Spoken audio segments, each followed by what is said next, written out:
It's Trailblazers Courtside. Brian Wheeler, Antonio Harvey, your congenial hosts for this one-hour extravaganza.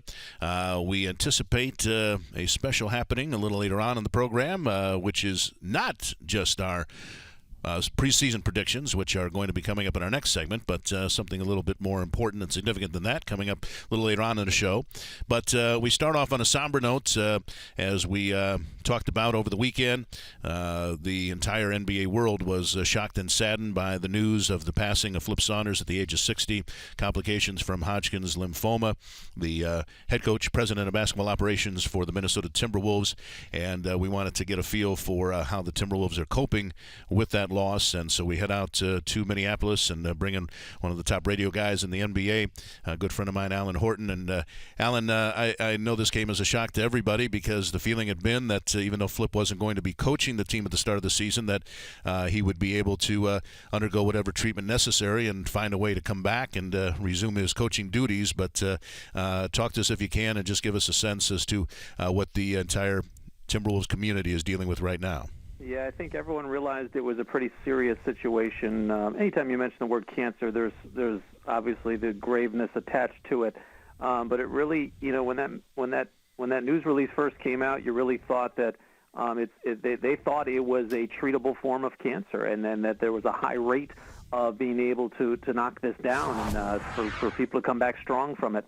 But once Flip took his leave of absence, you got the sense. I think everybody realized that it was serious, but you kind of hoped and you just kind of thought that he would be able to fight through this for everything he's been through in his life, that he was kind of meant to come back here and put this whole thing and put his vision into this organization, not only as a head coach but in the front office. And he was a part of the business operations, the marketing department.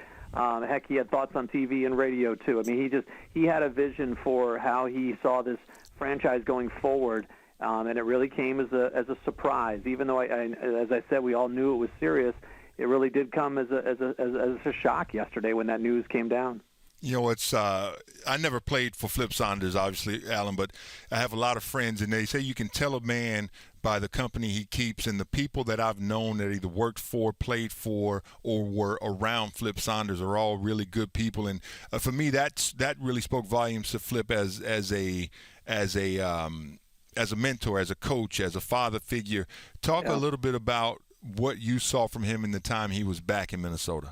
Yeah, I mean, he was just in his element here, and it's bigger than just the NBA and the Timberwolves. It's, he played at the University of Minnesota as one of, it was not the most heralded of players, but he played on, and it was arguably the most important part of a team back in 1977 that maybe would have competed for a national title had they not been on probation that year. But he was playing with Michael Thompson, he was playing with Kevin McHale and with Ray Williams.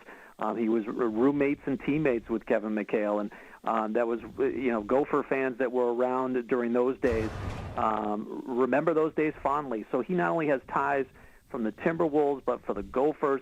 And then he was a junior college coach here for a number of years right out of his University of Minnesota playing days and was incredibly successful. So he's really, even though he's an Ohio kid, as they like to say around here, he was one of us. He was someone who was born here.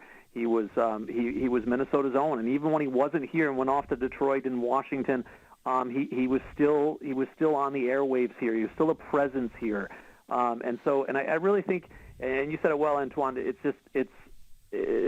it's kind of just this, when you hear all the accolades and all these people come out over the last 24 or 48 hours, it's been incredible to hear some of the sentiments that the people he's touched, and it's more than just players and coaches. It goes a lot deeper than that. And the last, like I said, the last 36 hours here, the newspapers, the TV stations, the radio stations, it's all been about Flip. He touched so many people here in this Upper Midwest. It was it's really incredible to see what he's done, and I think it just shows what kind of a guy he is. He was just such a great success, guys, to be able to go from where he grew up outside of Cleveland and to be such a, even though he didn't have the greatest size or strength or ability on the basketball court, no one played harder and was a bigger leader than he was. And then to translate that to going through the CBA and spending some time in the college game and working his way up. And like I said, I think this was his kind of coming home the second time around, and he had this vision how he saw the Timberwolves going forward. And it's just it's with great sadness, throughout the area today. You can kind of just see it, you can feel it. Being in the offices today, it was a very, as you might imagine, just a lot of different emotions going on as Flip, like I said, was omnipresent in so many different areas that they affected and touched so many different people.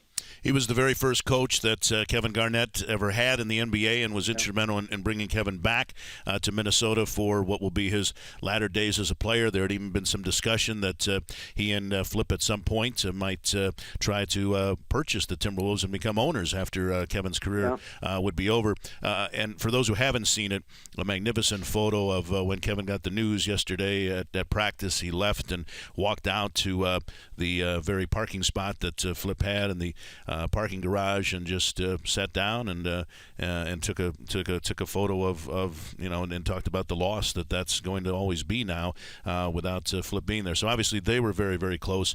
Is it too soon to talk about? And it's interesting that the Blazers will be in Minnesota for the home opener for the Timberwolves next week. But is it too soon to talk about whatever the team might be deciding to do to honor Flip's memory? Yeah, I think obviously they're trying to figure out what to do. Whether it's there will certainly be something, I would imagine, on the jerseys. It's already been announced that the coaches around the NBA will not only wear, a lapel to honor Flip, not just for one night but for the entire season. And I think that speaks volumes about his connections and the feelings other coaches have for him. I mean, he's been in this game a long time, and he knows everyone. And that was one of the things about him. It was just he was so personable, and he was one of the rare guys to come out and do his media sessions on the court. He loved being out there on the floor, talking to people, gaining information, shaking hands with kids. He always had like a Timberwolves coin or a basketball card to hand out to a little fan, something to make an impression on the next generation of fans coming up. So he was always constantly thinking along those lines, and so I think there'll certainly be something on the jersey, and I would expect a pretty moving tribute on Monday night. It's going to be it'll be a lot of emotion out there on the floor. It will be with sadness, but you also try at this time to kind of to celebrate what his life was, and it was a pretty incredible life. We talk about Kevin Garnett and his impact, but then you got to start looking at the even younger players, guys like Andrew Wiggins, who, again, doesn't really know anything other than Flip Saunders as a head coach, guys who are just starting to come into their own, and you guys have a really young team with Zach LaVine and those guys. How does this team recover from that? I guess, we can always talk about the motivation, but ultimately in those quiet moments when you're on the road by yourself, that's when those things really start to impact you. Yeah, and Sam Mitchell talked after practice today for the first time, and just admitted that there's no real blueprint to getting through something like this. Something so it touched so many different players, and you're right. There's such a mixture here of a guy like Kevin Garnett, whose relationship with Flip runs extremely deep, and then you've got a guy like Tayshaun Prince that his relationship dates back to the Detroit days and Flip's time there, and then you've got a guy like Karl Anthony Towns, whose relationship with Flip only goes back a couple of months since he got drafted and since he worked out with the Timberwolves. So everybody grieves in a different way, in a different manner, in a different time period. And as Sam mentioned, there's no blueprint to how you get through something like this. So you try to just do the best that you can. You be honest. You be fair with the guys. And you try to, I think, come together. Milt Newton, the general manager, talked today about, talking to the team about, hey, let's, Flip would want us to play hard, would leave it all on the floor, and let the chips fall where they may. And, I think that's kind of got to be your mantra. We just got to go out there and focus the best that we can once we get on that floor. And maybe the court becomes sort of a savior. We've seen that before with guys when tragedy has touched their lives, that they use the court as a safe haven, an escape. And so maybe that comes into play here for the Timberwolves. And maybe it helps that Sam Mitchell, a guy that played for Flip, to take over and be the head coach now, when he says something like, this is what Flip would have wanted, he's not just guessing about it. He knows from his time and association with Flip over a lot of years. So from that standpoint, if there's a way to have an extension of of what it might have been like to have Flip still be around. Maybe at least from the basketball standpoint, that can be accomplished. And even though, guys, like I said, different players have different relationships with Flip, everybody there was brought in by Flip for the most part. I mean, 12 of the 15 guys on the roster were either drafted or traded for or acquired by Flip, and everybody in the front office was put there by Flip. All the coaching staff was put there by Flip. So they do have that common bond that Flip chose them to be a part of this, quote unquote family, and that's something you can rely on and can fall back on, and hopefully they're able to come together through this and put together a good solid season. Alan, thanks so much for joining us. I know it's a difficult time for everybody connected with the ball club, but thanks for giving us a perspective as to what everybody is going through. Obviously, still very fresh news at this point in time, but we look forward to seeing you in a week. And as you say, should be a very emotional night at Target Center for the home opener, and now something that becomes something even more significant attached to it, to the first opportunity for Timberwolves fans to show their ultimate respect for a guy that's going to be missed very, very dearly. That's for sure. Yeah, no question. Brian and Tony, I appreciate the time, and we'll see you guys next week. Okay, Alan Horton, radio voice of the Minnesota Timberwolves. It certainly will be an emotional night a week from tonight when the Blazers are in Minnesota.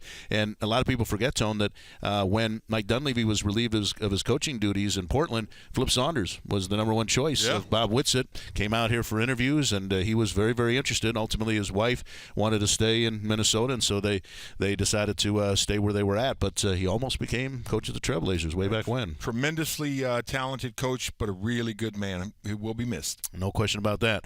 All right, we don't want you to miss out on our preseason predictions because we know people hinge on these very, very big, the big bits of wisdom that we're going to be passing along in just a little bit. We're going to give you a rundown of the 8 playoff teams that we predict in both conferences, the conference finals, who's going to be in the NBA finals, who's going to win the NBA championship, MVP in the league. All that good stuff is still to come, and a special surprise as the program unfolds as well. It's Trailblazers Courtside. We are simulcast on the Blazers Radio Network, Comcast Sportsnet, and stream live at trailblazers.com.